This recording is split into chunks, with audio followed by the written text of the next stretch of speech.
I still remember the sound of the front door closing behind me.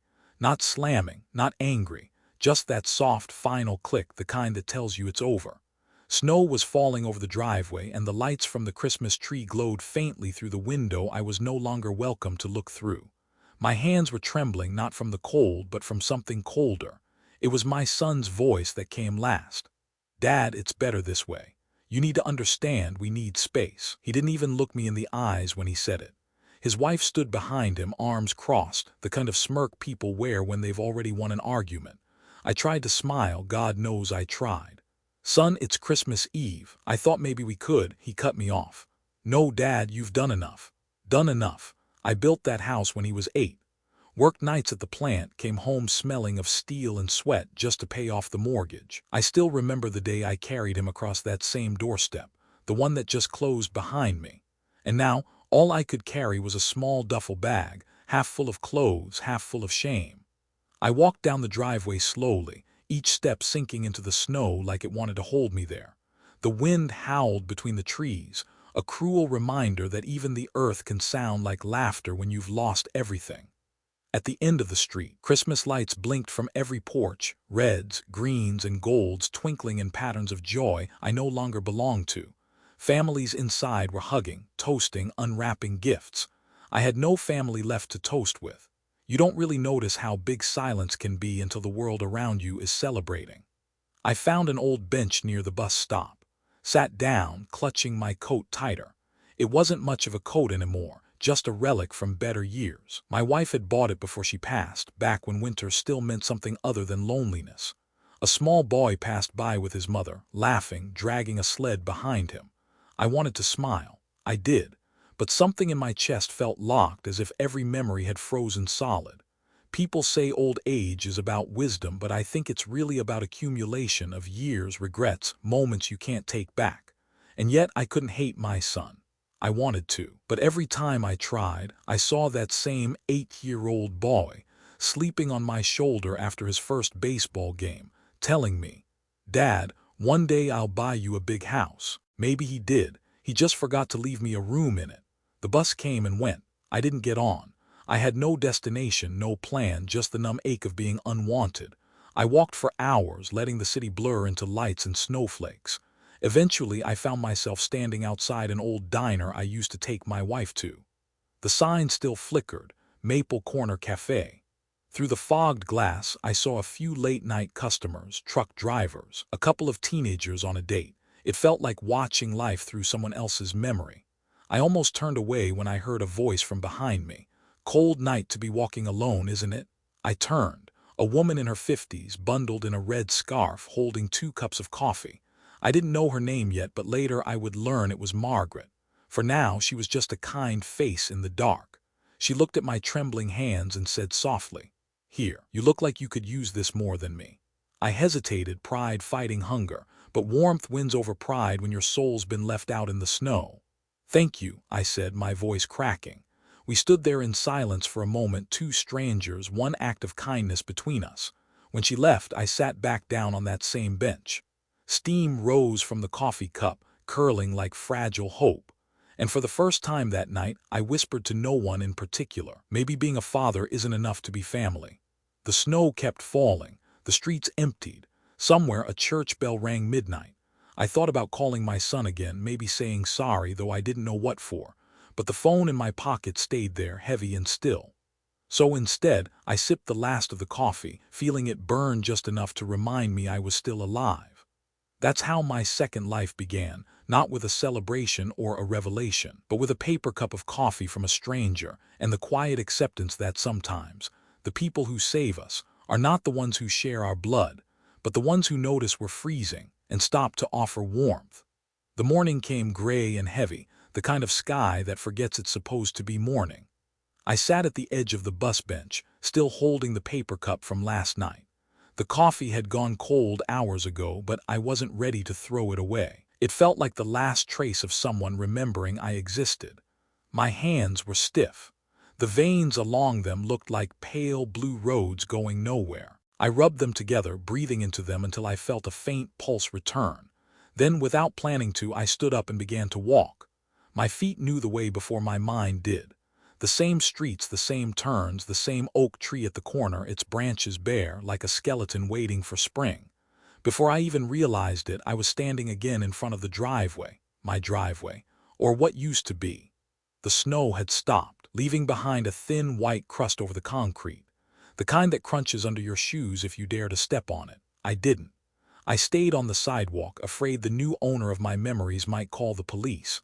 Through the window, I could see movement, shadows, laughter, the rhythm of a life that used to be mine. The Christmas tree was still lit, ornaments catching the morning light like little suns. For a moment, I thought I saw my grandson run past, a quick blur of blue pajamas. He must have been chasing something. Maybe a toy car, maybe a piece of joy that still belonged to him. I almost waved, but my arm didn't move. Instead, I looked down at the driveway, the one I poured with my own hands back when concrete cost more than I could afford and time was cheaper. I remembered how my son used to ride his first bike here, wobbling, falling, laughing. How I'd run beside him, holding the seat, whispering, "Don't worry, I've got you." Funny how those words echo differently now. There's a particular kind of pain that comes from standing outside your own life. You see everything you built still standing, but it no longer needs you to stand with it. I caught a whiff of something, maple syrup maybe, pancakes.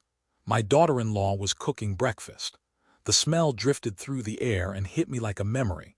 Sunday mornings when Linda and I would do the same, her humming in the kitchen, me reading the paper, pretending to understand the stock section. The scent was warm, but what it carried felt cold. I closed my eyes and tried to picture Linda's face. The way she used to squint when she smiled, like the joy was too bright for her to handle. She'd always believed in forgiveness. She would have told me to go knock on that door, to talk, to fix it. But forgiveness feels different when the person you're forgiving is the one who erased you. A car pulled into the driveway. The engine purred and the tires crunched through the thin snow. It was my son's SUV, the same one we picked out together years ago, back when he still called me for advice. He stepped out, phone in hand, talking fast, confident, like someone who's learned how to live without hesitation. His coat looked expensive, gray wool, sharp lines, success stitched into every seam. He didn't see me. Or maybe he did and decided not to. Either way, he walked past me toward the house, the door opening before he could reach it. My daughter-in-law appeared, hair perfect, voice sweet like honey spread over something bitter. For a brief moment, I saw their faces together, young, sure of themselves, believing this life was earned and not borrowed. Then the door closed. The sound echoed faintly, sealing me back into silence. I stayed there longer than I should have. My shoes were soaked through. I could feel the cold biting through the soles. The world around me looked washed out, grays, whites, a faint shimmer of color from the Christmas lights. Then I noticed something strange. The mailbox at the edge of the driveway still had my name faintly etched on it. The new paint hadn't covered it all. Thomas M. Harris. I ran a gloved finger over the letters. The metal was icy, the edges sharp. For a second, I could almost convince myself I still lived here, that if I just walked up the driveway, my key would still fit, my chair would still be waiting, and my son would still call me Dad without guilt in his eyes. But keys rust and names fade and families. Sometimes they outgrow the people who made them. A wind picked up, sweeping dry leaves across the snow. They made a sound like whispers brushing past my coat. That was when a voice startled me. "Tom, is that you?" I turned. Across the street, leaning on her porch railing, stood Margaret, the same woman who'd handed me coffee the night before. This time, hair was tucked beneath a knitted cap, and she smiled like she'd been expecting me. "I thought that was you," she said, crossing the street with careful steps. "You shouldn't be standing out here, you'll freeze." "I'm fine," I lied, though my teeth disagreed. She looked at the house behind me, then back at me. There was understanding in her eyes, not pity, not curiosity, just quiet knowing. "Come on," she said softly. "Walk with me a bit. I make a decent breakfast, and I've got too much for one person." I hesitated, turned once more toward the driveway. The sunlight hit the window just right, reflecting my own image back at me, an old man in a wrinkled coat standing outside his past. Then I nodded. As we walked away, I didn't look back. But I could still feel the weight of that driveway behind me, the memory of what I built, and the silence of what I lost. And though I didn't know it yet, that short walk across the street was the first real step toward everything I still had left to live for. The wind that evening felt sharper than usual, a restless wind that slipped through every seam of my coat, as if it had a personal mission to find the coldest corners of me. Margaret had insisted I stay for breakfast that morning, and I did. She'd made eggs, toast, and something that smelled faintly like cinnamon. Her kitchen was small, sunlit, filled with the kind of clutter that tells you someone still lives with care. The warmth of it clung to me for a while after I left, but by nightfall the chill had crept back in, not just into my bones but into that hollow space beneath the ribs where loneliness likes to take root. The city streets were quieter now. Snowmelt ran in thin silver veins along the curbs, catching the orange reflection of streetlights. Cars hissed by in the distance. Somewhere, a dog barked once, twice, then silence swallowed it again. I walked until I couldn't feel my toes. There's a strange kind of comfort in walking with nowhere to go. You don't have to decide who you are or what comes next. You just move one step then another, hoping movement itself counts as meaning. I passed a church with a sign that read "Warm Hearts, Open Doors." The doors were closed, though, locked after evening mass. I thought about knocking anyway, but pride still had its claws in me. Pride, I've learned, stays longer than love. A few blocks later, I saw it. A narrow building tucked between a laundromat and a pawn shop. The sign was hand-painted and peeling, St. Francis Shelter. A man stood outside smoking, his breath and cigarette smoke rising in the same rhythm. He looked at me, then nodded toward the door. "Beds are full," he said, "but there's soup left if you're hungry." I wasn't, not really. Hunger wasn't the ache that hurt most. Still, I followed him inside. The warmth hit me first, thick and humid, filled with the smell of bleach, canned tomatoes, and damp wool. The room buzzed with low conversation, the scrape of plastic chairs, the clatter of metal spoons on cheap bowls. People sat hunched at long tables, men and women of every age, wrapped in layers of coats, scarves, and exhaustion. Their faces shared that same quiet question: how did we end up here? A volunteer in a red apron handed me a bowl of soup, tomato, watery, but hot enough to sting my tongue. I thanked her and sat near the corner, where I could watch without being watched. Across from me, a man in his 60s mumbled to himself, counting invisible things on his fingers. Beside him, a woman with wild gray hair was singing softly, maybe to calm herself, maybe to remember who she used to be. It struck me that none of us looked particularly lost, just paused, like someone had hit stop on our lives and we were waiting for someone to press play again. A little later, a volunteer came by collecting empty bowls. She smiled at me, said, "We lock up at 10, sir. Mats are in the next room if you need one." I nodded. My voice felt heavy in my throat, so I didn't bother using it. The sleeping room was dim, lit only by a few wall lamps. Rows of mats lined the floor, thin, gray, each with a folded blanket at its edge. The air smelled of detergent and damp socks. Someone coughed near the back. Someone else whispered a prayer. I lay down, pulling the blanket over me. It was rough, but it held warmth. For a while, I just stared at the ceiling, tracing cracks that spread like tiny rivers. Every sound magnified: the shuffle of a body turning, the drip of a leaky faucet, the steady hum of the heater. It reminded me of nights long ago when I'd stay up late after a factory shift, too wired to sleep, listening to the house breathe around me. Now, the breathing belonged to strangers.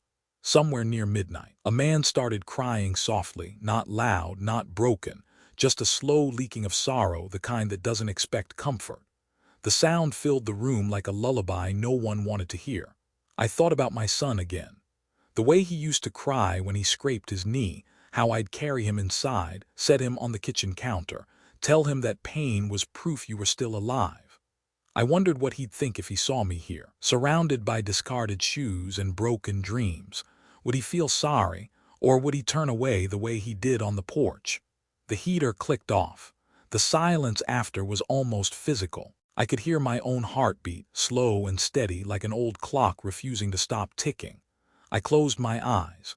For a moment I let my thoughts drift to Margaret, her steady voice, her kitchen that smelled like cinnamon and care. I wished I'd stayed longer that morning. Maybe I'd been too proud to accept what she was really offering. Warmth, company, a reason to keep showing up. Sleep came in fragments, brief pockets of rest interrupted by dreams that didn't make sense. Linda appeared in one of them, sitting by a window, smiling faintly. She didn't say a word, but I could tell she was disappointed, not angry, just sad. The way people get when you stop believing in yourself. When I woke, The sky through the small window was still dark but turning faintly blue. Someone nearby was snoring. Another was packing up their few belongings, getting ready to leave before dawn, as if morning itself might not wait for them. I sat up slowly, stretching my stiff legs. My back ached, my hands were cold again, but there was something else too, a small, steady pulse of gratitude. I'd survived another night.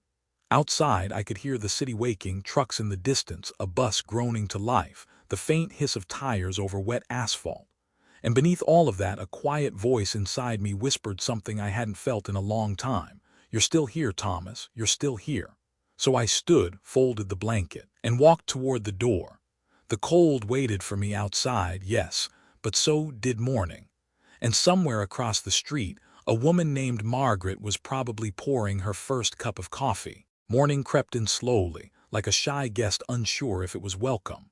The shelter lights flicked on one by one, washing the gray room in pale yellow. People stirred, stretched, and gathered their belongings with the quiet resignation of those used to leaving before being asked.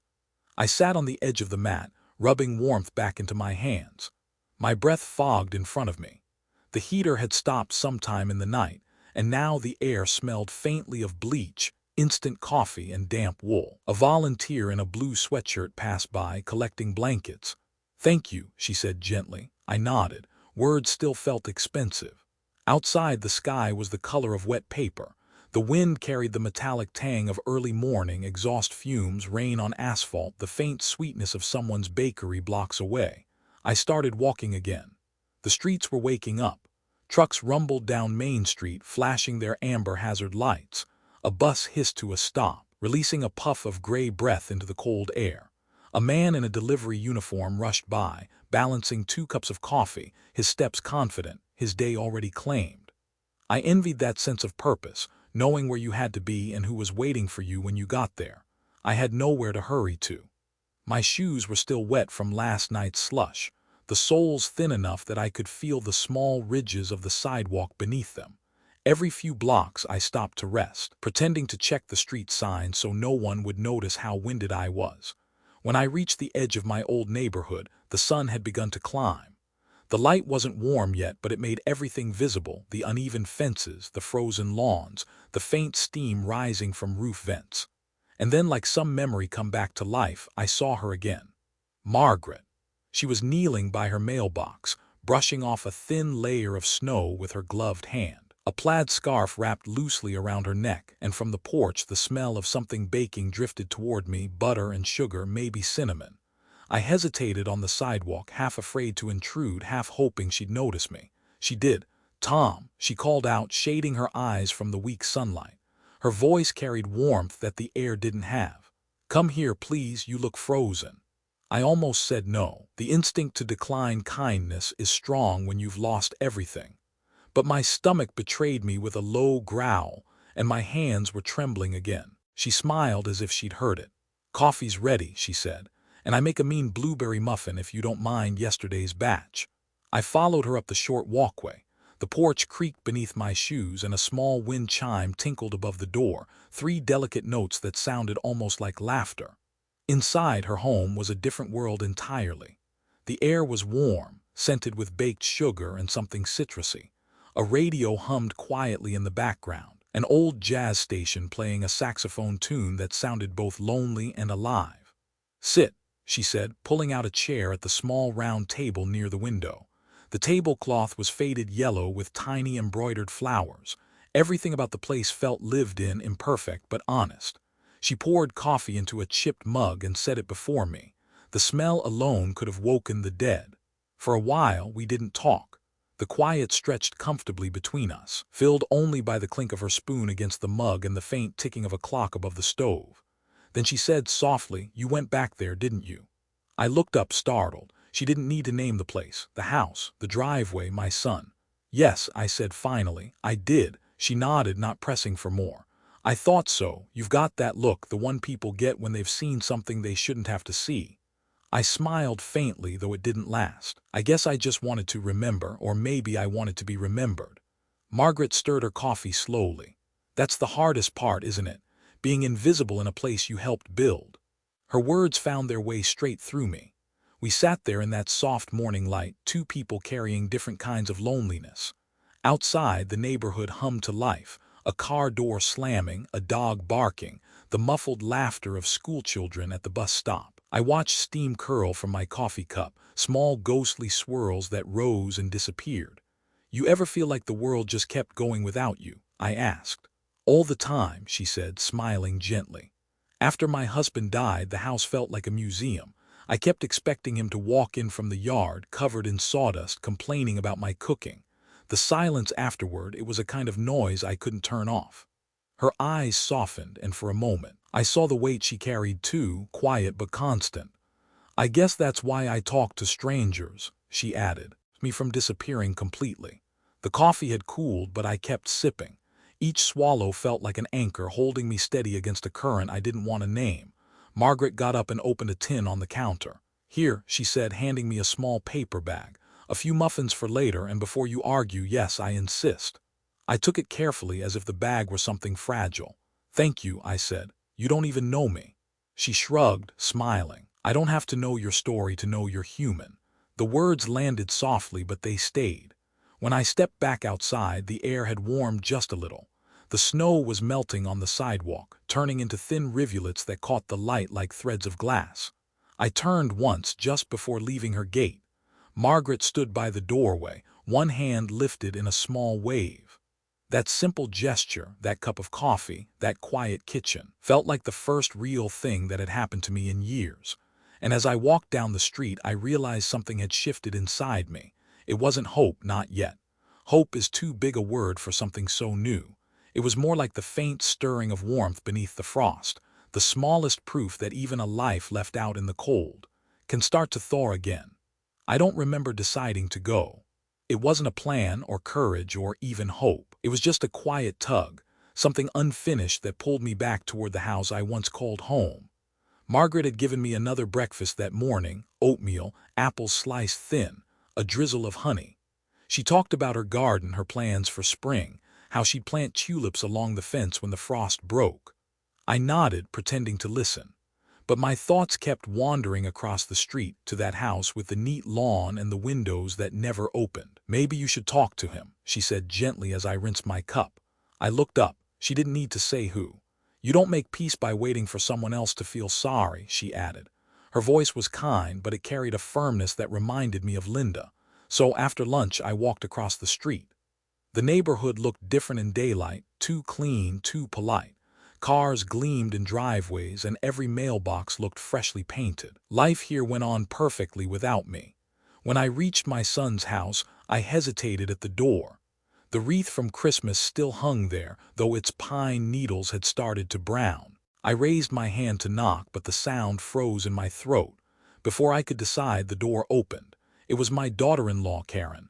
She was dressed neatly as always, hair pinned back, her perfume sharp and citrusy. The surprise on her face vanished almost immediately, replaced by that smile she used when trying to appear polite. "Tom," she said, her tone smooth but brittle, "we weren't expecting you." "I just wanted to see my son," I said quietly. "And the little one." Her eyes flickered toward the hallway, then back to me. "Now's not really a good time. He's busy. Maybe you could call next week." "Karen," I said, forcing steadiness into my voice, "I've called. He doesn't answer." For a moment the mask slipped. "He's been under a lot of pressure," she said. "The mortgage, the job, the kids, you being here, it complicates things." I stared at her, trying to understand the words. Asterisk complicates things. Asterisk. Before she could answer, my son appeared behind her. He looked older than I remembered, but not tired, just hardened. His jaw was tighter, his eyes colder. The kind of change success gives you when it teaches you to look down. "Dad," he said flatly, "what are you doing here?" I swallowed. "I wanted to talk, just talk about what happened, about everything."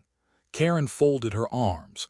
"Tom, maybe this isn't the right time." But my son sighed.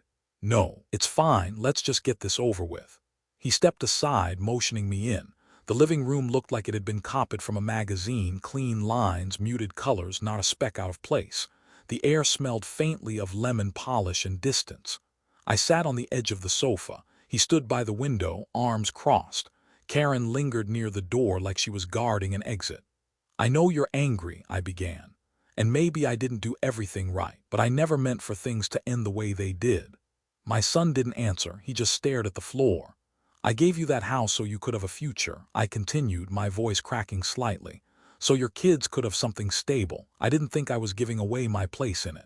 Finally, he spoke, soft but sharp. Dad, you did give it away. You said it yourself when you signed the papers. It's ours now. You can't keep showing up like you still live here. I'm not trying to live here, I said, the words trembling in my chest. I'm just trying not to disappear. Karen exhaled loudly. You're not the only one who's had to start over, Tom. We've been managing a lot since you retired. The bills, the kids, the repairs. The repairs. I laughed once bitterly. You mean the ones I used to do myself? The roof, the fence, the furnace I replaced with my own hands. My son turned sharply. Don't make this about guilt. I didn't ask for your sacrifices. You did what you wanted to do. That one hit harder than I expected. My heart felt heavy, not broken, just used up. I looked at him, really looked. The man he'd become wasn't the boy who used to fall asleep in my lap or the teenager who once called me his hero when I fixed his first car. This man was made of walls. I loved your mother more than anything, I said quietly. And when she died, I promised I'd do right by you. I thought helping you was how I kept that promise. Something flickered in his eyes then, a flash of conflict. Quickly buried, Karen spoke first. Maybe what he needs isn't a help, maybe he needs to let go. My son nodded, not looking at me. Dad, it's better if you don't come around for a while, we just need space. You can call if there's something important, otherwise, he hesitated. I think it's time you moved on, as if family were something you could simply move past. I stood, my hands trembling despite how still I tried to hold them. All right, I said, if that's what you want. No one stopped me as I walked toward the door. Outside, the air had turned colder again. The sky was the color of pewter, heavy with unshed snow. I could hear faint laughter inside the house, my grandson's voice high and bright. I paused at the gate, staring at the window. Through it, I saw the flicker of the television, the outline of my son's family gathered around dinner. My family. And for the first time, I realized the truth that had been waiting behind every closed door. Sometimes being unwanted isn't a moment, it's a decision that's already been made. The wind lifted, carrying with it the faint scent of Karen's perfume and something else, the smell of lemon polish fading into winter air. I turned away and began walking back toward Margaret's house, the crunch of gravel under my shoes sounding too loud in the quiet street. Behind me, the lights in their house glowed warm and steady, while the world ahead stretched wide and cold, waiting, perhaps, for me to finally belong somewhere again. Margaret found me sitting on the steps that afternoon, hands clasped, eyes fixed on the ground as though I could will the concrete to tell me what to do next. She didn't ask what had happened. Maybe she saw it on my face, the hollow, stunned expression of someone who's just learned that love can be revoked like a contract. I take it the talk didn't go well, she said softly. I shook my head. He told me to move on. She let the words settle between us, like snowflakes that didn't melt. Then she said, why don't you come inside, Tom? You look like you've been standing in the cold too long. I followed her, though I felt like I was moving through water. Her kitchen light was warm, the air thick with the smell of baked bread cooling on the counter. She poured coffee into a mug and slid it toward me without a word. When I finally spoke, it came out rough. I thought losing Linda was the hardest thing I'd ever face. But this, it's different. She didn't choose to leave. Margaret sat down opposite me, her hands folded loosely around her own cup. Sometimes, she said, people don't realize the damage they're doing until someone else names it. I almost smiled. You make it sound like it can still be fixed. She tilted her head. Maybe not fixed, but understood. She reached across the table and handed me a folded envelope. This came by earlier. I found it in your old mailbox. Thought you might want it. My name, Thomas M. Harris, was scrawled across the front in my son's handwriting. For a moment, a small flicker of hope stirred. Maybe he'd changed his mind. Maybe he'd written to apologize. But when I tore the envelope open, the paper inside wasn't a letter. It was a bank notice. The words blurred at first, then sharpened as if each one had been carved into me. Property transfer confirmation. Primary deed holder Michael Harris. Co-signed authorization Thomas M. Harris. Digital signature. My fingers tightened around the page. This isn't right, I whispered. I never signed anything digital. I can barely use email. Margaret leaned forward. Tom, what is it? My throat closed for a moment. I forced the words out. He changed the deed, the house. He made it his, using my name. She frowned, taking the paper from my trembling hand. "Are you sure? I know my own signature. That's not mine." Something inside me shifted then, slow and heavy, like the earth cracking under weight. Anger had been missing from me for a long time. Grief had taken up most of the room, but now it came back, quiet and clean, with a strange kind of clarity. I sat there for a long time, staring at the paper. I could almost see him doing it, sitting at his computer, checking boxes, clicking confirm, maybe justifying it to himself. "Dad doesn't need the house.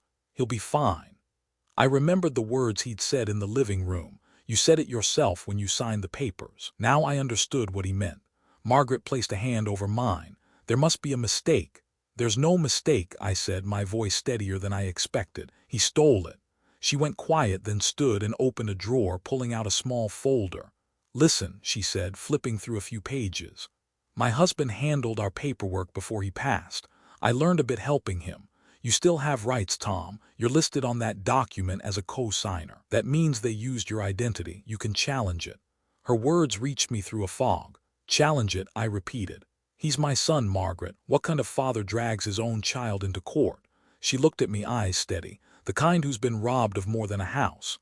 Outside, the wind picked up, rattling the window pane. It made a sound like someone knocking, soft but insistent. I sat back, the chair creaking beneath me. "You know what's strange?" I said quietly. "I still don't hate him. I want to. God knows I should, but I just keep wondering where I went wrong." Margaret didn't interrupt. "I raised him to tell the truth, to work for what he wanted, to respect what was given to him. Somewhere between growing up and growing apart, he forgot all that." I ran a hand over my face. "Linda would have known what to do."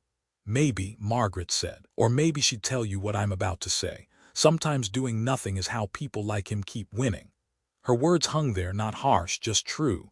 Later that night, I sat in my small room above her garage. The document lay open on the table under a weak lamp.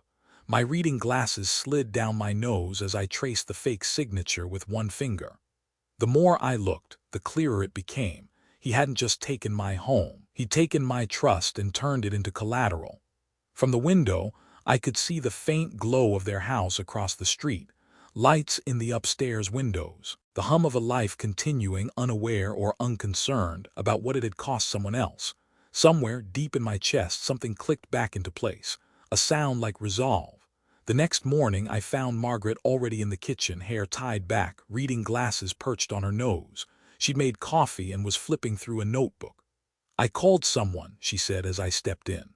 "A friend of my husband's. He's a lawyer now. He's agreed to meet you tomorrow. Says you should bring every document you have. We'll make copies of this notice."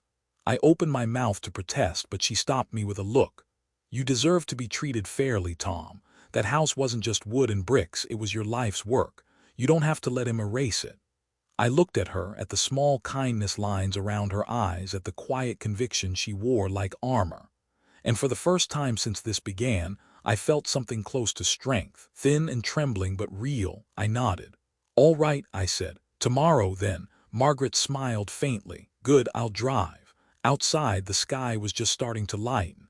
The street shimmered faintly with frost. Across the way, the house I'd built stood silent in the gray morning, its windows reflecting the pale light like unblinking eyes. I watched it for a long moment, then turned away. Whatever came next, I knew this much. The man who had walked out of that house defeated was gone.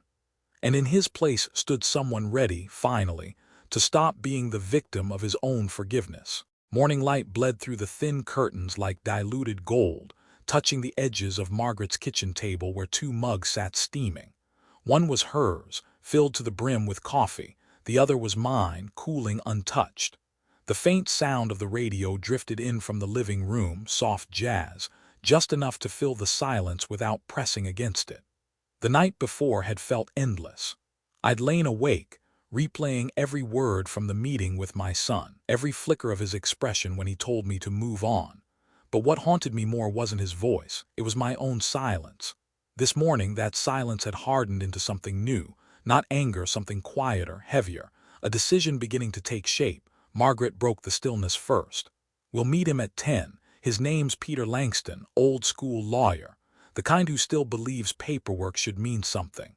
I nodded, fingers tracing the rim of my cup. "I can't promise I'll understand everything he says." You don't have to, she said. You just have to tell the truth. The words settled in my chest, steady and simple, truth. I'd spent my whole life believing it was enough. Now it would have to become my weapon. Peter Langston's office was tucked above a hardware store downtown. The sign out front was faded, the lettering chipped, but the brass doorknob shone as if someone polished it every morning. Inside, the air smelled of paper, old leather, and faintly of tobacco. Peter was in his 70s, gray hair combed back, tie slightly crooked, eyes sharp as glass. He stood when we entered, his handshake firm, his voice low and measured. "Mr. Harris," he said, motioning me to sit. "Margaret told me a bit about your situation. I'm sorry it's come to this." I eased into the chair. "So am I." He opened a file folder and slipped on his reading glasses. "She sent me a copy of that notice. You're saying you didn't sign the transfer digitally?" "I didn't sign anything," I said. "I wouldn't even know how." He nodded, flipping the page. "Then your son or someone acting with him used your identity. That's fraud." The word landed hard in the room, fraud. I'd heard it on the news, attached to strangers, not families, not blood. Peter leaned forward. "I'll need to confirm the deed record, your past tax statements, and your signature samples. Do you still have the old mortgage documents?" "I think so. They are in a box. Margaret's been keeping them for me." She smiled faintly. "It's not much of a filing system, but I labeled everything." Peter grinned. "Good woman, bring them here tomorrow. We'll start a preliminary claim." He scribbled notes as he spoke. His pen made soft scratching sounds, steady as a heartbeat. "In the meantime," he said, "I want you to keep your distance from your son. Don't confront him, don't call, don't warn him. If this goes to court, anything you say could be used to argue coercion or instability." "I'm not unstable," I said quietly. "I know," he replied, "but sometimes truth needs a lawyer to speak for it." Outside, the wind had picked up, bending the trees along the street. Margaret and I walked in silence for a while, her coat brushing softly against mine. The scent of her perfume, lavender and soap, mixed with the cold air. When we reached her car, she turned to me. "You all right?" I stared at the reflection in the window, an old man, weary but still standing. "I'm fine, just tired of being surprised by people I thought I knew." She rested a hand on my arm. "You still know who you are. That's something he can't forge." The words caught me off guard. I didn't answer, but they stayed with me the whole drive home. That night I went through the box of papers she'd kept in her garage. The cardboard was soft from age, the corners frayed. Inside were years of a life measured in ink, mortgage receipts, insurance forms, old utility bills with Linda's neat handwriting in the margins. Her handwriting stopped me. Looped and steady, always in blue ink. She had this habit of underlining dates, as if time itself could be anchored with enough emphasis. At the bottom of the box I found the original deed to the house, my signature crisp and certain beside hers. The memory hit me like a flash of light, the day we'd signed it 25 years ago. Linda laughing, saying, "This is it, Tom, our forever home." Forever. I ran a thumb over the ink. My name, my promise, still there. Margaret came in carrying a small tray, 2 mugs of tea, biscuits arranged neatly beside them. "Thought you might need fuel," she said. I smiled, though faintly. "You don't miss much, do you?" "Not when it comes to good people doing hard things." She sat beside me, picking up one of the old envelopes. "Linda kept everything, huh?" "She was the organized one," I said. "I just did the lifting." Margaret looked at me. "You did more than that, Tom. You built something real, and someone took advantage of it." Her tone wasn't angry, just factual, but hearing it said aloud made my throat tighten. "I don't know how I'm supposed to face him again," I whispered. "Part of me still wants him to walk through that door and tell me it was all a mistake." She reached out, her hand brushing mine. "Maybe it will never make sense, but at least you'll know you stood up for yourself."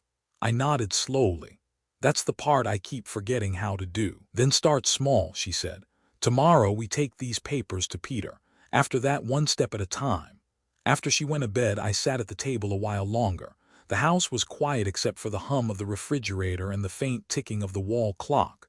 I spread the papers before me, aligning them like pieces of a broken map. Each page was a fragment of something I'd once built with pride and sweat. Now those same pages would become evidence. Proof. Outside, the wind eased, leaving the night strangely still. I took a pen from the drawer and wrote one sentence at the top of a clean sheet of paper. I didn't give it away. It was taken.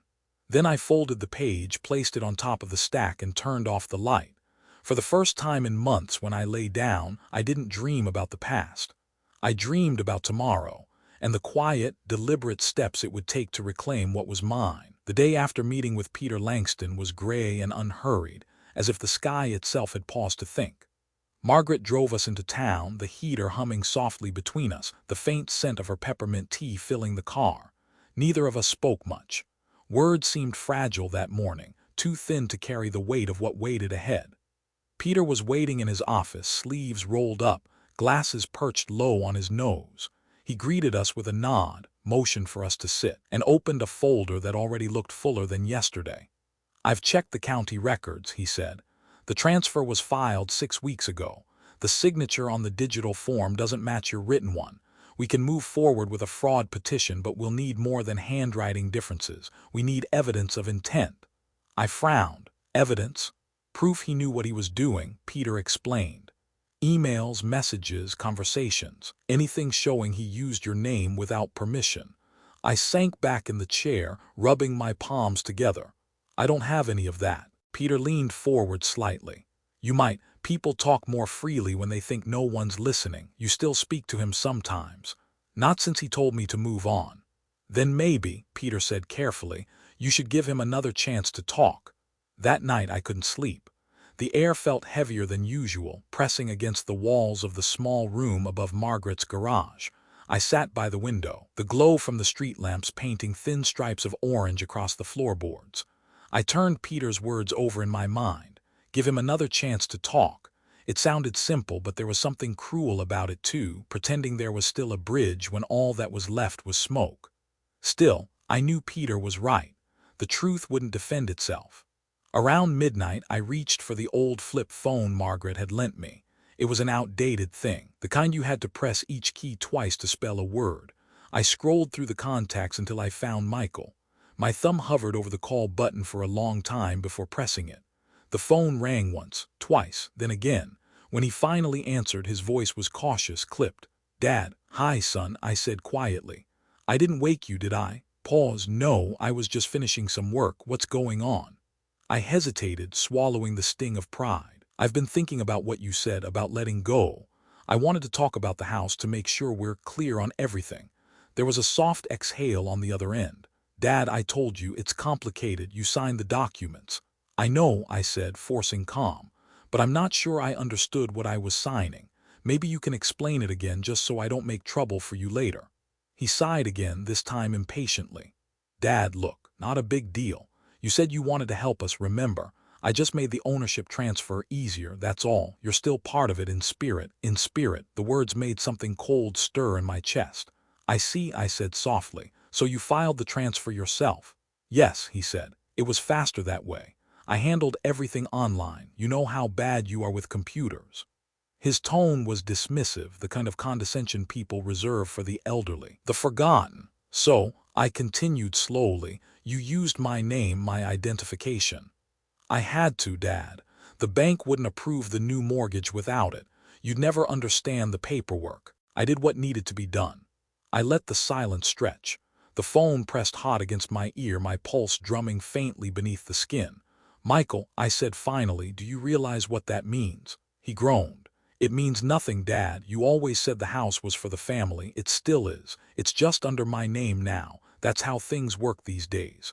You wouldn't have survived another winter there anyway." Something inside me cracked then, not loudly but cleanly, like old glass giving way under pressure. "Right," I whispered. "That's how things work." He hesitated. "Dad, you're not mad, are you? I mean, you've still got that neighbor helping you out, right? What's her name, Margaret?"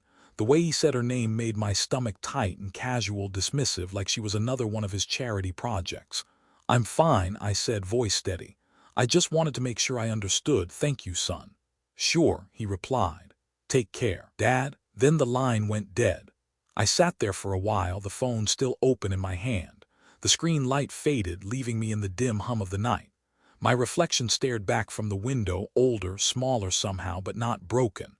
Then I pressed menu and scrolled through the options until I saw it. Voice recording, on. The tiny red dot blinked steadily on the screen. Peter's advice echoed in my head. People talk more freely when they think no one's listening. I played back the last few seconds of the call.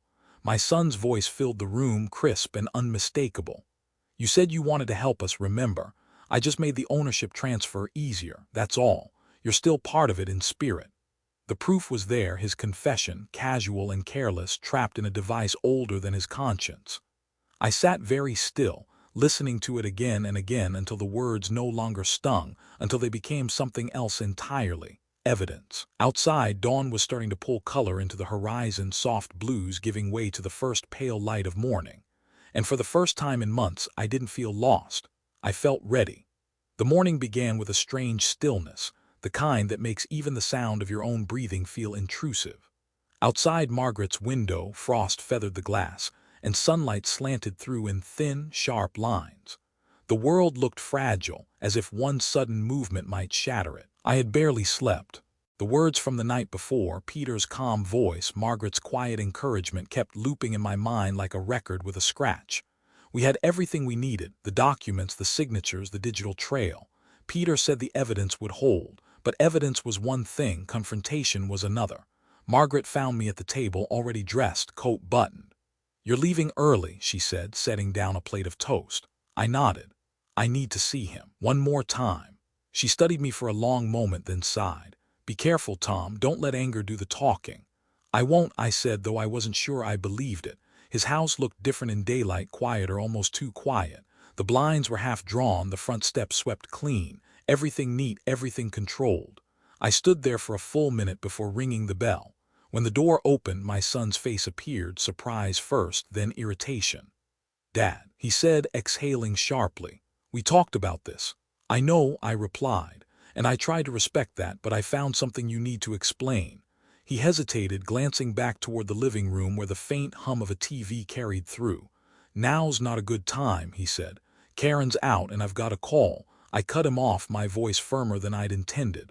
"Make time, just this once." Something in my tone must have landed because he opened the door wider. "Fine," he muttered. 5 minutes. We sat across from each other at the kitchen table. The air smelled faintly of coffee and lemon cleaner. A half-empty mug sat by his laptop next to a pile of unopened mail. I took the folded document from my coat pocket and slid it across the table. He frowned, picking it up. "What's this?" "You tell me." He scanned the page, his expression unreadable. Then, without looking up, he said, "So, it's the transfer, you agreed to it." "I never agreed to it," I said, my voice low. "That's not my signature, you know it." He finally looked at me, really looked. There was a flicker of something, maybe guilt, maybe just annoyance. "Dad," he said slowly, "it's done. The house is in my name now. You don't have to worry about bills, taxes, maintenance." "I wasn't worried," I interrupted. "I was proud. That house was the last thing your mother and I built together. It wasn't about money. It was about—" He pushed the paper aside. "It's just a house." That was it. Just 4 words, but they landed like a fist. "Just a house," I said quietly. "You grew up there, you took your first steps there, you buried your mother's ashes beneath that oak tree in the yard." He looked away, jaw tightening. I had to make a decision. The refinance helped with the business. Things were tight, you wouldn't understand. "Because you didn't ask me to," I said. "You stole my name instead." "Don't make this dramatic," he snapped. "You're overreacting. You'd have said yes if I'd asked." "And that's supposed to make it better." My voice rose despite myself. "You thought because I loved you I'd just forgive you without knowing I'd been used." The words hung there, sharp as glass. A small sound came from the hallway, footsteps. My grandson Daniel stood there, rubbing his eyes, clutching a toy car. He looked at me, then at his father. "Grandpa." I forced a smile, softening my tone. "Hey, buddy, go upstairs," my son said quickly. "We're talking." But I wanted to show him. "Now, Daniel." The boy hesitated, then turned and ran upstairs. The sound of his footsteps fading hit me harder than any argument could. "You're teaching him to look away," I said. My son's eyes flashed. "Don't you dare tell me how to raise my kid. You couldn't even manage your own life after Mom died." That stopped me cold. The air in the room seemed to shrink. I stood up slowly. "You think this is about me being weak? You think this is some pity act? You took everything I had left and called it responsibility." He stood too, voice sharp now. "I saved that house, Dad. You would have lost it eventually. I just did what had to be done." "No," I said, shaking my head. "You did what was easy." We faced each other in silence. His breathing was fast, shallow, mine steadier now. Finally, I reached into my pocket and pulled out my phone. "You should know," I said quietly, "this conversation's being recorded." He froze. "You're what?" "I didn't come here to fight," I continued. "I came here to give you a chance to tell the truth. You just did." For a second he looked like he might say something else, maybe an apology, maybe a curse, but the words never came. I slid the phone back into my pocket, turned toward the door. My heart was pounding, but my hands didn't shake this time. "Dad," he called after me, "you don't know what you're doing." I stopped at the doorway, not looking back. "You're right," I said, "but I'm finally learning what you've done." Then I stepped outside. The air hit me like water, sharp, clean, almost electric. The sound of distant traffic filled the quiet. My chest ached, but not from sorrow this time. It was something else, something rawer, release. Across the street, Margaret's house waited, small and steady, a single light glowing in the window. I started walking toward it, the gravel crunching beneath my shoes like punctuation marks. For the first time in months, each step felt deliberate, measured, real. The frost on the ground sparkled beneath the afternoon sun, fragile, temporary, but beautiful all the same. The next morning the air felt dense, almost metallic, as if the world itself were holding its breath. I woke before sunrise, the sky still bruised with night. The quiet in Margaret's house had a certain weight to it, the kind that comes before something irreversible. I brewed coffee, though I barely tasted it. My thoughts kept circling around the recording on my phone, his voice, my son's voice, calm, confident, unguarded, saying everything that proved the truth. I replayed it once, just to be sure. "You said it yourself when you signed the papers. It's ours now. You can't keep showing up like you still live here." And then that one line that sealed it. I had to make a decision. The refinance helped with the business. You wouldn't understand. Each word pressed deeper into me, not as pain this time, but as evidence. Proof that betrayal could be documented. When Margaret came into the kitchen, still in her robe, she studied me for a moment before speaking. "You got what you needed, didn't you?" I nodded slowly. "I did." "Then today," she said, pouring herself coffee, "we make it official." By mid-morning we were at Peter Langston's office again. His desk was cluttered with stacks of manila folders and the faint smell of pipe tobacco. The blinds behind him were half open, spilling pale light over the papers. Peter adjusted his glasses as he listened to the recording. When it ended, he leaned back in his chair, eyes steady on me. "Well," he said, "I'll be damned." Margaret shot me a quick glance, unsure whether that was good or bad. "This," Peter said, tapping the phone with his pen, "is exactly what we needed. It proves he knowingly transferred the property under false pretenses. Combined with the forged signature and the mortgage records, we have a solid case for fraud and identity misuse." He looked up at me. "You understand what this means, Tom. Once we file, there's no going back. It's a public case. It'll go on record. Your son will have to answer in court."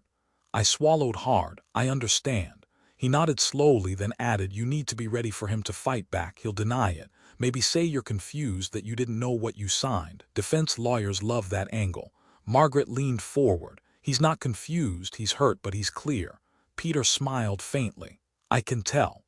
Then, turning to me again, "Do you have anyone else who can confirm your mental capacity? Doctor, neighbor, maybe family?" Margaret raised her hand slightly. "You have me." Peter gave a single approving nod. "That'll do." He started gathering the documents, labeling each one carefully.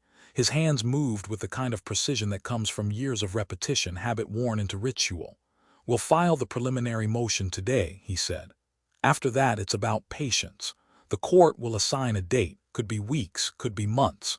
But once that date's on the calendar, your son can't pretend this never happened."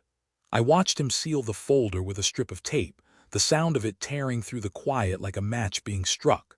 Outside, the winter sun had climbed higher, pale but determined. Margaret and I walked to her car, our breath visible in small white bursts. She drove us to a diner near the courthouse, the kind with vinyl booths and the smell of bacon that clings to your clothes. We sat by the window, and she ordered pancakes for both of us, though neither of us ate much. "You did the right thing," she said after a while. "Maybe," I replied, "but right things don't always feel right." She stirred her coffee slowly. "You're thinking about him." "I keep wondering if he's thought about me at all," I said. "If he's realized what he's done, or if in his mind I'm already gone, just a name he used to get ahead." Margaret reached across the table, resting her hand gently over mine. Her skin was warm, steady. Some people don't see the damage until it turns into consequence. You're not punishing him, Tom. You're just refusing to vanish quietly. I nodded, though my throat felt tight. Outside the diner window, traffic moved in slow rhythm, people going about their days, their errands, their small, unbroken routines. I watched them for a long time, wondering when my life had become so defined by what was taken from me. That night back at the house, the air felt different, lighter somehow. Maybe it was just relief, or maybe it was something stronger, the slow return of self-respect. I sat at the table, phone in hand, replaying the recording one last time, not out of bitterness but to memorize the sound of the moment everything changed. His voice, confident, careless, now belonged to the case, not to me. It was no longer a wound, it was evidence. Margaret came in quietly, a book tucked under her arm. "You're still awake," she said. "Couldn't sleep." She poured me a glass of water, set it beside me. "Tomorrow will come whether you worry about it or not." "I know," I said, "but tonight feels like something's ending." She tilted her head, "or beginning." The lamp threw soft light across the table, catching the edges of the papers we'd sorted earlier. My name sat there in black ink, clear and undeniable. I looked at it, then at her. "Do you ever stop second-guessing yourself?" "Only when the truth's louder than the doubt," she said. I didn't answer. I just sat there, listening to the hum of the heater, the faint creak of the old house settling into the night. In the quiet, my heart felt heavy but sure, like a clock finally keeping time again. And for the first time in a long while, I understood. Justice doesn't always arrive with noise. Sometimes it begins with a single, unshakable piece of proof, and the courage to press record. It was a late February morning when I stepped into the courthouse. The air smelled faintly of old paper and polished floors, that sterile scent of order, the kind that makes you walk slower, talk quieter, breathe shallower. I hadn't been inside one in my life, never needed to. I'd built houses, not cases. But that morning, as I sat on the hard wooden bench waiting for my name to be called, I realized I'd built this moment too, just not with hammer and nails, with endurance, with silence turned into proof. Margaret sat beside me, her hands folded neatly in her lap. She looked calm, though her foot tapped under the bench in small, nervous beats. "You're doing fine," she whispered. "I haven't done anything yet," I said. She smiled softly. "That's the point, you don't have to perform, just tell the truth." Across the aisle, my son sat with his lawyer, a man in a charcoal suit who looked like he'd never been late a day in his life. My son didn't look at me. He was scrolling his phone, jaw tight, face unreadable. Karen wasn't there. Maybe she couldn't bear to be. Maybe she didn't want to watch the foundation of their perfect life crack in public. Peter arrived a few minutes later, briefcase in hand, hair wind-tossed from the February air. He gave me a reassuring nod before leaning in. "Stay calm. Let me do the talking. They'll try to rattle you, maybe question your memory, but your documentation is clear." He squeezed my shoulder once. "You ready?" I nodded, though my palms were slick with sweat. When the clerk called the case, Harris versus Harris, the sound of my own name echoed strangely in the room. I glanced toward my son. He was sitting straighter now, eyes fixed ahead. The judge entered, an older woman with silver hair pinned neatly back, her expression both sharp and weary. She adjusted her glasses, flipped through the folder on her desk, and said, "Let's begin." Peter stood. His voice, though calm, carried weight. "Your Honor, we're here today because my client, Mr. Thomas Harris, was stripped of his home and property through a fraudulent transfer, a digital forgery committed using his name without consent." The opposing lawyer rose almost immediately. "Objection to characterization, Your Honor. There's no proof Mr. Harris didn't authorize the transfer." Peter smiled faintly. "We'll let the evidence speak." They began with paperwork, the original deed, my old mortgage statements, my signature samples. I watched as the judge compared them carefully, her pen hovering over the mismatched signatures. "Not identical," she murmured. "Noticeable difference in stroke pressure." My son's lawyer countered, "With respect, handwriting can vary with age, Your Honor. Mr. Harris Sr. is in his late 60s. A tremor is natural." Peter stood again. "True, but digital signatures don't tremble." A few quiet chuckles rippled through the courtroom. Even the judge's mouth twitched before she composed herself. Peter continued, "My client doesn't own a computer, doesn't have an email address, and has never used an online verification service. We'll demonstrate that the signature was digitally forged, and more importantly, that the defendant admitted to using his father's name for financial purposes. He pressed a button on his laptop. The courtroom filled with the clear, unmistakable sound of my son's voice. I had to make a decision. The refinance helped with the business. You wouldn't understand. The words hung heavy in the air, unmistakable. The judge looked up sharply. Is that the defendant's voice? Peter nodded.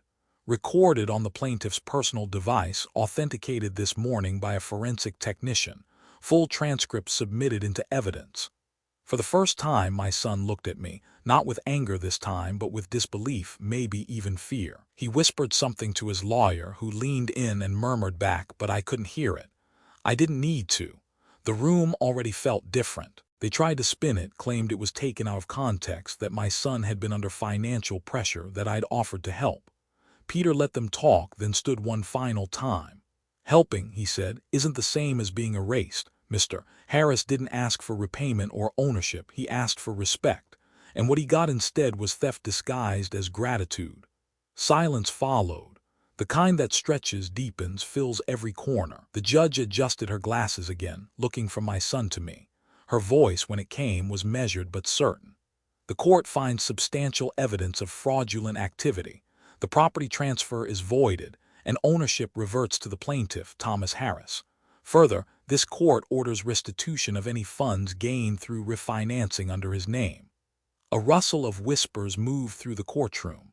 My heartbeat thundered in my ears, drowning them out. I turned toward my son. He was pale, eyes fixed on the table. His lawyer began packing papers quietly without meeting his gaze. When the session ended, people began to stand. The scrape of chairs, the low murmur of voices, it all felt distant, like sound underwater. Peter clasped my hand. You did it, he said simply. I nodded, though I wasn't sure what it even meant. Winning didn't feel like victory. It just felt necessary. As we stepped into the hallway, sunlight spilled through the tall windows, sharp and white against the marble floor. The courthouse doors opened ahead of me and cold air rushed in. I breathed it deep, letting it sting. Margaret was waiting by the steps.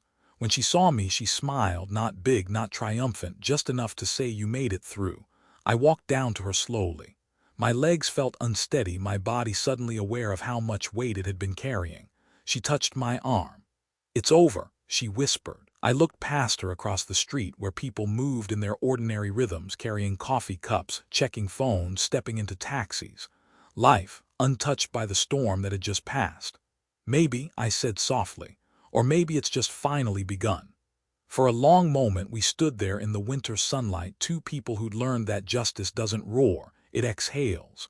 And for the first time in years, I felt the air fill my lungs all the way. The courthouse doors closed behind me with a heavy thud, and for a moment, everything outside felt too bright. The sky had cleared, that sharp, colorless blue that follows a storm, and the city's noise returned all at once. Car horns, footsteps, voices colliding. The world didn't care what had just happened inside, but I did. Peter walked beside me, briefcase in hand, coat collar turned up against the wind. "The judge's order will hit the record by tomorrow morning," he said. "The bank will reverse the title and the refinance account will be frozen."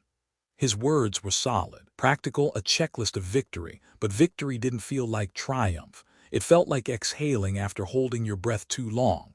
Margaret followed a few steps behind, her pace slower, watching me carefully as though I might crumble. "You should be proud," she said softly. I nodded, though the truth was harder. Proud wasn't what I felt. It was closer to numbness, like standing in the wreckage of something you'd spent a lifetime building, realizing you'd saved the structure but lost the warmth inside. Then Peter stopped. "Tom," he said, lowering his voice, "there's a press notice.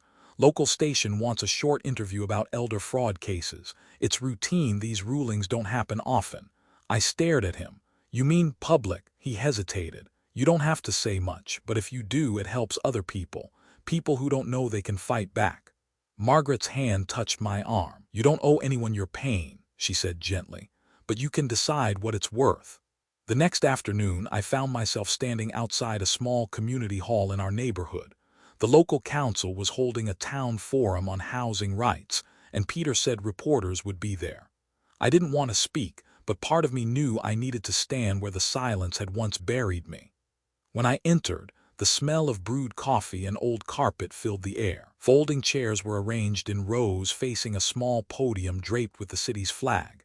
People milled around, some I recognized from the neighborhood, some I didn't.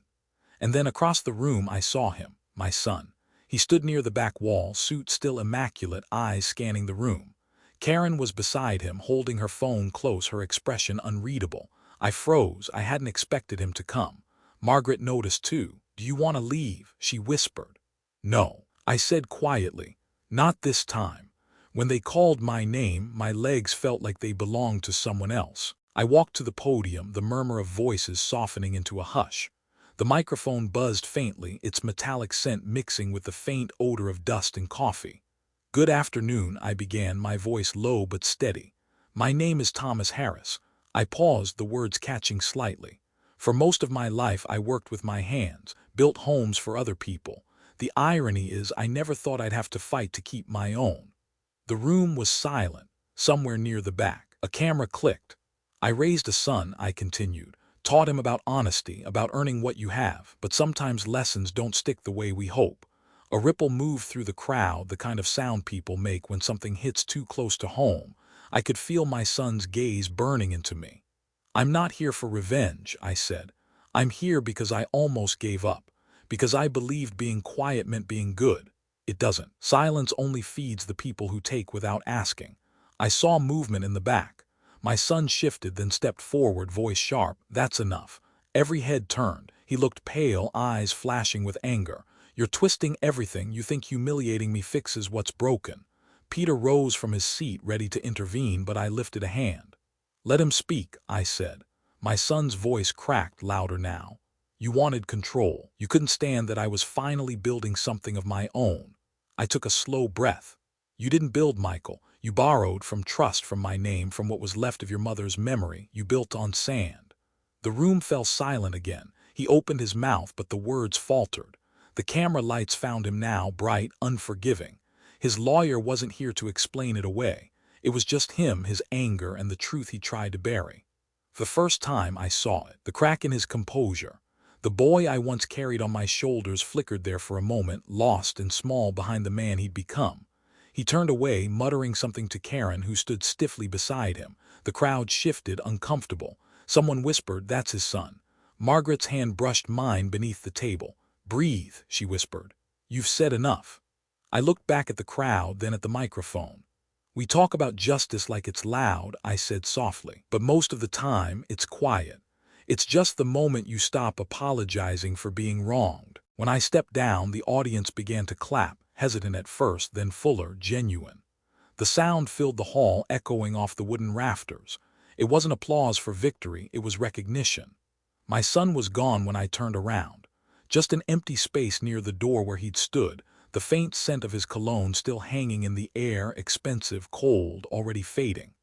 Outside, the sun was setting, painting the sky in thin streaks of pink and silver. The air carried the smell of rain, even though it hadn't fallen yet. Margaret came to stand beside me, her voice quiet but steady. "You didn't humiliate him, Tom. He did that to himself." I exhaled slowly. "I didn't want it to end like this." "It hasn't ended," she said. "It's just honest now." The city around us hummed with its evening rhythm, engines, footsteps, laughter from a nearby cafe, ordinary sounds, carrying on as if nothing monumental had happened. But inside me, something had shifted again, not pride, not relief, just peace. The kind that comes after telling the truth out loud and realizing it doesn't destroy you. I looked up at the darkening sky where the first streetlights flickered on. For the first time in years, I didn't feel small under them. I just felt seen. The morning after the hearing came quietly, as if the world itself had turned down its volume. No calls, no headlines, no knocking at the door. Just silence, deep and honest, the kind that settles in your bones when something long unfinished finally stops moving. Margaret's house smelled faintly of toast and brewed coffee. She hummed under her breath as she moved around the kitchen, not the melody of joy, but of peace, the kind that comes after surviving a storm. I sat at the table, still in my robe, staring out the window at the frost creeping along the glass. The light outside was pale and steady. Even the birds seemed hesitant to sing, as if the cold held their throats. "You slept?" she asked, placing a mug in front of me. "Some," I said. My voice sounded strange in my own ears, like it hadn't been used in years. Margaret smiled gently. "It'll take a while for your body to remember what peace feels like." I nodded, wrapping my hands around the cup. The warmth seeped through my palms, grounding me. "It doesn't feel like peace yet," I admitted. "Just quiet, like standing in a room after everyone's left." "That's what healing sounds like," she said. Later that day we walked back to the house. My house. The lock turned easily, though the sound of it echoed too loud in my ears. The smell inside hit first, faintly citrus from the cleaner Karen had favored, mixed with the stale trace of months without laughter. Margaret stood in the doorway, her eyes scanning the space. "It's beautiful," she said softly, though the word carried sympathy more than admiration. I stepped inside slowly, my shoes making soft scuffs on the hardwood. The furniture was gone. The walls bare except for a single picture hook left behind, dangling crookedly, a small wound in the white paint. In the corner of the living room, the imprint of a rug lingered like a ghost, a rectangle of darker wood where sunlight hadn't touched. "This house," I murmured, "used to sound like life." Margaret touched my shoulder. "It can again." I didn't answer. I just walked room to room, each step uncovering the echoes of what once filled them. Linda humming to the radio while cooking, my son's laughter spilling down the hall, the sound of Daniel's tiny footsteps when he visited. Every room was a hollow memory, stripped but stubbornly alive. In the kitchen, I found one thing left behind, a single coffee mug, chipped along the rim. I held it in my hands for a long while. It was mine, the one I'd used every morning before everything fell apart. I washed it slowly, filling the sink, listening to the sound of running water. It felt absurdly human, grounding, a small act that didn't require forgiveness or strategy, just presence. By afternoon, the house grew warmer. Margaret opened the curtains, letting the sun spill in. Dust rose and shimmered in the light, turning the empty air into something visible. She found a folding chair in the garage and placed it by the window. "For you," she said, "until you decide what's next." "What is next?" I asked quietly. She shrugged. "That's not a legal question anymore, it's a life one." Outside, a light wind rustled the oak branches.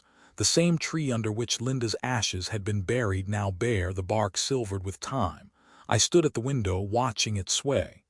"I thought winning would feel like a new beginning," I said, "but all it feels like is the end of something I can't rebuild." Margaret didn't speak right away. She moved closer, her voice barely above a whisper. "Sometimes victory just clears the noise. What comes after, that's the part you get to write." The way she said it, quiet, certain, settled something in me. That evening, I found myself sitting outside on the front steps as the light began to fade. The neighborhood was quiet again, but not the same kind of quiet as before. This one felt earned. Children played somewhere down the street, their laughter distant but sharp in the crisp air. I could smell smoke from a nearby chimney, faint and comforting. Across the road, Margaret's porch light flicked on. Through her window, I could see her setting the table for one, then pausing, glancing toward my house as if to check that I was still there. I smiled faintly, the first real smile in what felt like years. Inside, the house was still empty, but it no longer felt accusing, just waiting, like it was exhaling too. I went to the small closet by the hall and pulled out a box, one I hadn't opened in over a decade. Inside were things Linda had packed away, a stack of old photographs, a faded baseball glove, a half-finished quilt. The smell of her perfume still clung to the fabric, faint but unmistakable. I sat on the floor, spreading the pictures around me. There was one of Michael as a boy, maybe 7 years old, holding a model airplane we built together. His smile was gap-toothed and pure. I touched the edge of the photo, tracing it with my thumb. "I hope you find your way," I whispered, not out of forgiveness but out of exhaustion. I didn't have room for hate anymore. When night came fully, I stood again at the window. The stars were faint through the city haze, but a few managed to pierce through. Margaret's light across the street was still on. For the first time in a long while, I didn't feel alone in the dark. The silence filled the room again, deep, soft, almost sacred. Not the silence of loss this time, but of rest. I closed my eyes, and for the first time since everything began, I didn't dream of courtrooms or voices or empty driveways. I dreamed of the sound of hammering wood, of laughter in a half-built house, and the smell of fresh paint, the scent of beginnings, hidden inside what I thought was the end. The weeks after the trial moved quietly, like the slow turning of a season. By early spring, the air softened, the light shifted, and the neighborhood began to thaw. Small things started to grow again, the kind of changes you don't notice day to day until suddenly the world looks different. My house, the house, stood restored to my name but not to my life. It was a structure, not a home. I swept, patched, repaired, but its walls held more echoes than warmth. I slept there the first week after court, but every night I woke before dawn, restless, listening to the creak of empty rooms that remembered more than they forgave. One morning, I packed a small bag, locked the door, and crossed the street. Margaret's front porch was glowing with early light, the faint smell of coffee drifting through the open screen door. I knocked gently. She appeared in a moment, hair still damp from a shower, a paint-streaked apron tied around her waist. "You're early," she said, smiling. I was about to start sanding the window frames. I lifted the bag slightly. Thought I'd lend a hand and maybe a place to be. Her eyes softened, but she didn't make it sentimental. "Good," she said simply. "Grab a brush. There's plenty of work and not enough patience in me to finish alone." That day we painted the living room, soft cream on the walls, pale green trim. The air filled with the smell of fresh paint and the low hum of an old record player Margaret had dug out of a closet. She worked fast, precise. I was slower, methodical, careful not to drip on the floor. "You paint like you build," she teased. "Measured to death. And you paint like you're chasing time," I said. "Maybe I am," she replied, dipping her brush again. We didn't talk much after that, and we didn't need to. The rhythm of movement, brush to wall, roller to tray, became its own language. I realized how long it had been since I'd shared silence that felt like company instead of loneliness. By evening, the walls gleamed, and Margaret's hair was flecked with tiny white dots of paint. She caught me looking and laughed. "Don't you dare say it," she warned.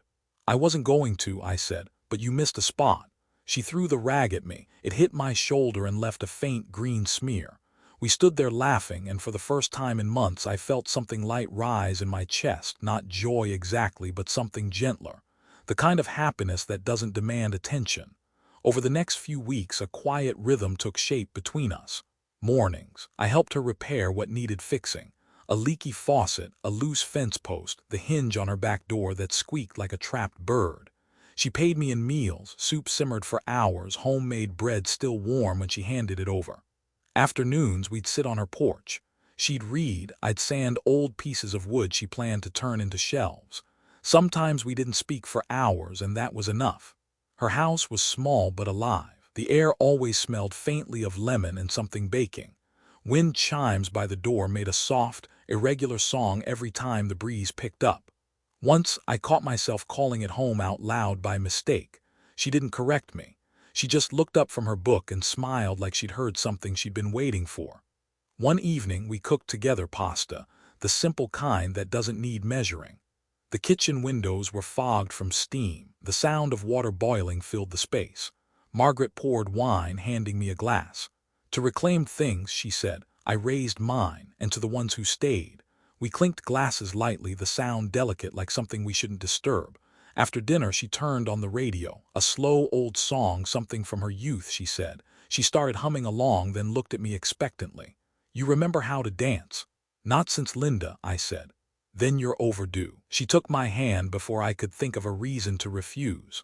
Her fingers were small, warm, insistent. We moved slowly, awkwardly at first, two people out of practice, stepping through years of unspoken grief. The floor creaked beneath us, the kind of imperfection that makes something feel real. When the song ended, we stood there for a moment longer, her hand still resting in mine. She looked up, eyes shining not with pity but with recognition, the kind that comes from seeing someone's story not as tragedy but as truth. "Feels like home again, doesn't it?" she whispered. "It does," I said quietly. "But not the one I lost, something different." Later, I sat alone on the porch, the night stretching calm and wide. Fireflies blinked across the yard like tiny fragments of memory refusing to die. For the first time, I didn't feel the pull to look across the street. My old house was dark, just another shape against the night. But here, this place glowed soft and golden through the curtains, the faint sound of Margaret's radio drifting out to meet the quiet. I breathed in deeply, paint, grass, the faint trace of lavender she always wore. There it was again, that small, stubborn pulse of life. The proof that home isn't a place you reclaim.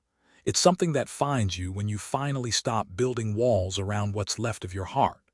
And under the hum of crickets and the low wind through the trees, I could almost hear Linda's voice, tender and sure, whispering the words she used to say whenever we finished building something together.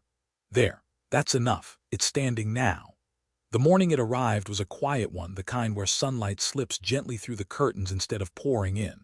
The air smelled faintly of rain from the night before, and somewhere outside, a mourning dove cooed its slow, low song.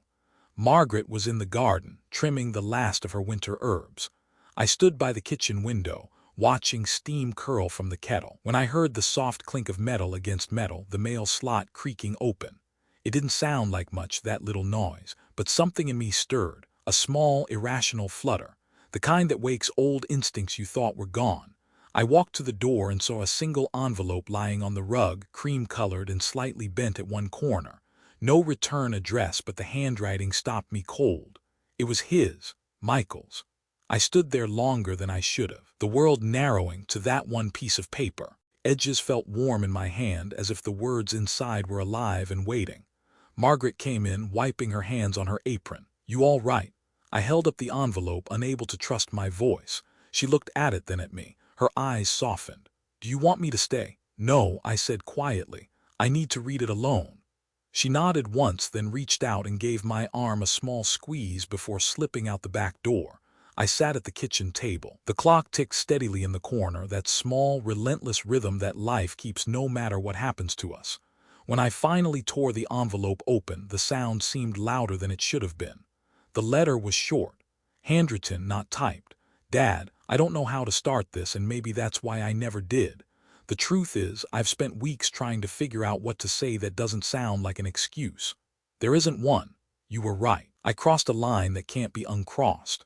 I told myself I was saving the family, that the house didn't matter, that you'd be proud if you saw what I was building. But the truth is uglier than that. I was ashamed. Ashamed that I couldn't live up to the kind of man you were. I wanted the life you had, but without earning it the way you did. I convinced myself it was just paperwork, not betrayal. But when I heard my own voice in that courtroom, I realized what I'd become. "Daniel keeps asking where you are." I told him, "You're back home." He said, "Good, Grandpa belongs there." And he's right, I don't. I don't know how to ask for forgiveness, and maybe I shouldn't. But if there's ever a day you can look at me without seeing the worst thing I've done, I'd like to bring him by, not to fix what's broken, just to say hello. "I love you, Dad, even if I stopped showing it a long time ago. Michael." The words blurred for a moment before I realized I was holding my breath. My throat felt tight, but I didn't cry. It wasn't that kind of pain anymore. It was quieter. A kind of ache that didn't demand to be seen, just felt. Outside, the light shifted. The clouds broke open slightly, and the garden below glowed faintly green again. Margaret was still out there, kneeling by the soil, her hands steady, sure. I read the letter again, slower this time, tracing each word as though I could hear his voice between them. There were no apologies that asked for comfort, just honesty, finally stripped of performance. And that, somehow, was enough. Margaret came back in a while later, her gloves still on. She saw the letter on the table and didn't ask what it said. She just poured 2 cups of tea and set one in front of me. "Well," she said after a long moment, "did it sound like him?" "It did," I said softly. "But not the man he's been, the boy he used to be." She smiled faintly. "Maybe he's both now." We sat there in companionable silence. The steam from our cups rose and twisted in the morning light. After a while, I stood and walked to the drawer where I kept old photographs. I found one, Michael at 8 years old, his arms slung around my shoulders, both of us covered in sawdust from building his treehouse. I placed the picture beside the letter. The two belonged together, evidence of something once whole, now cracked, but still recognizable. That evening, I stepped outside as the sun lowered behind the rooftops. The air had the faint smell of damp soil and smoke from a neighbor's chimney. Across the yard, Margaret's lights flickered on one by one. I looked down the street toward the direction of my son's house. It wasn't visible from here, just the idea of it, the memory of what it had cost me. For the first time, I didn't feel anger, not even sorrow. Just a strange, still compassion, the kind that comes after the breaking, when you finally see the person who hurt you as human again. The wind shifted, brushing against my cheek like a breath. Somewhere in that quiet I could almost hear Linda's voice again, gentle and knowing. "He's still your boy, Tom, just lost his way for a while." I folded the letter carefully and slipped it into my coat pocket. The paper felt light there, not as burden but as a small, fragile promise that not all endings need to close. And as the first stars blinked through the dusk, I whispered to no one in particular, "All right, son, bring him by." Christmas Eve, 1 year later. Snow had begun to fall that morning, not in the heavy, hurried way it sometimes does, but slow, like the sky was taking its time letting go. Each flake landed softly against the window, melting almost as soon as it touched the glass. It was Christmas Eve. The house, my house, was warm again. Not with noise, not yet, but with life. A pine wreath hung on the door. Margaret had insisted. She said every home deserved at least one thing that smelled like hope. Inside, the air carried a mix of cinnamon, pine, and the faint hum of old Christmas songs playing on a radio that crackled every few seconds. Margaret moved around the kitchen like she'd always belonged there, checking the roast, stirring the pot, humming something quiet and sweet. I stood by the window, watching the street disappear under a thin sheet of white. It was peaceful, almost too peaceful. But peace, I'd learned, can make room for something else, the kind of anticipation that feels like forgiveness trying to find its way home. Around noon, a car slowed in front of the house. The tires made that familiar crunch against the snow. Margaret wiped her hands on her apron and looked out.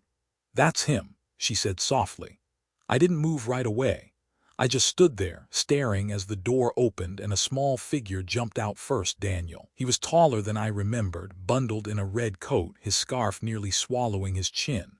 Behind him, Michael stepped out, older somehow, though it had only been months. His movements were slower, careful. He looked toward the house, then down, as if unsure whether he should come any closer. Margaret placed a hand on my shoulder. "Go on," she whispered, so I opened the door. The cold hit my face, crisp and honest. Daniel spotted me first. His eyes lit up. "Grandpa," he shouted, running through the snow, his boots sending up tiny bursts of white. I barely had time to kneel before he collided with me, arms wrapping tight around my neck. The smell of his hair, that mix of shampoo and winter air, took me back years. "Hi there, buddy," I said, my voice shaking a little. "I told Dad we had to come," he said proudly. "It's Christmas. You can't have Christmas without family." I looked up then. Michael was standing by the car, his hands in his coat pockets. He met my eyes and nodded once. A small gesture, but one that held everything he couldn't say. Inside, the warmth wrapped around us like a blanket. Margaret handed Daniel a cookie before he even took off his scarf. Still bribing the young with sugar, I teased. "Best negotiation tool there is," she replied, smiling. Michael stood awkwardly near the door, glancing around as if entering a sacred place. His voice was quieter than I remembered. "You changed the curtains." "Margaret did," I said. "I wouldn't know where to find good ones." He nodded, his eyes wandering to the photo on the mantel, the one of him as a boy, holding that model airplane we'd built together. He smiled faintly. "You kept it?" "Of course," I said. "It was the first thing we ever finished that didn't fall apart." That made him laugh, a small, unguarded laugh that carried both memory and regret. We sat for lunch, the table full but simple. The roast steaming, mashed potatoes heaped high, Margaret's bread cooling on the counter. Outside, the snow thickened, softening the world until it felt like time itself had paused. Daniel talked the most, about school, his friends, a dog he wanted. His voice filled the space with a kind of joy I hadn't realized I'd missed. Every now and then I'd catch Michael looking at me, not with the old distance, but with something rawer. Guilt, maybe, or gratitude. It didn't matter which. Both were steps toward truth. At one point, he set down his fork and cleared his throat. "Dad," he said quietly, "I wanted to thank you for reading the letter." I met his eyes. "You didn't leave me much choice. It showed up like a ghost." He half smiled. "Yeah, I guess it did." There was a pause, the kind that holds both apology and permission. "I meant every word," he said. "I don't expect you to forget what I did, but I needed you to know I see it now, all of it." The words landed gently, not heavy, just real. I nodded. "That's enough," I said softly. "You showed up, that's what matters." He exhaled, the tension leaving his shoulders, and something unspoken between us. Years of pride, anger, and silence began to lift. After lunch, Daniel asked to see the oak tree in the yard, the one where we'd buried Linda's ashes. The snow reached up to his knees, but he trudged through it anyway, his mittened hands gripping mine tightly. "Mom says Grandma watches over us from here," he said, looking up at the bare branches dusted with white. "She does," I whispered. "She'd be happy you came." Behind us I heard Michael's footsteps. He stopped a few feet away, his breath visible in the cold air. "I think she'd be happy for both of us," he said. We stood there, the three of us, as the wind brushed through the branches. The sound was soft, almost like a sigh. For a moment everything, the years, the hurt, the distance, just stopped. And I realized something. Forgiveness isn't a single act. It's a slow thaw. And sometimes, all it takes to begin is standing in the cold together long enough for warmth to find its way back in. That night after they left, Margaret and I cleaned the table in silence. The air still held the faint smell of cinnamon and pine. She placed the last plate in the sink and looked at me. "Well," she said, "that was something." "Yeah," I said, smiling, "it was. You did good, Tom. I don't know about that." "I do." We turned off the lights, leaving only the small glow from the Christmas tree. Its lights reflected softly in the window, tiny constellations scattered against the dark. Margaret sat down beside me on the couch, her shoulder brushing mine. "You know," she said quietly, "you built more than one home this year."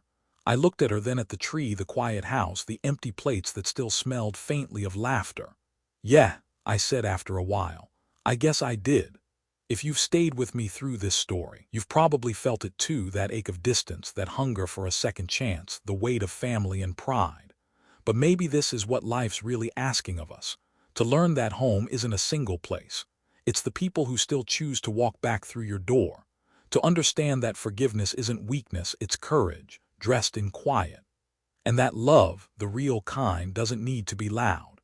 It just needs to last long enough to be heard when everything else has gone silent. So if you're listening tonight, whether from a warm kitchen, a quiet room, or a place that still feels half empty, remember this. There's always a chair waiting at someone's table. Maybe it's time to go back. Or maybe it's time to set one for someone else who's trying to find their way home. Because in the end, it isn't about the house or the past or even the pain. It's about who you become after all of it.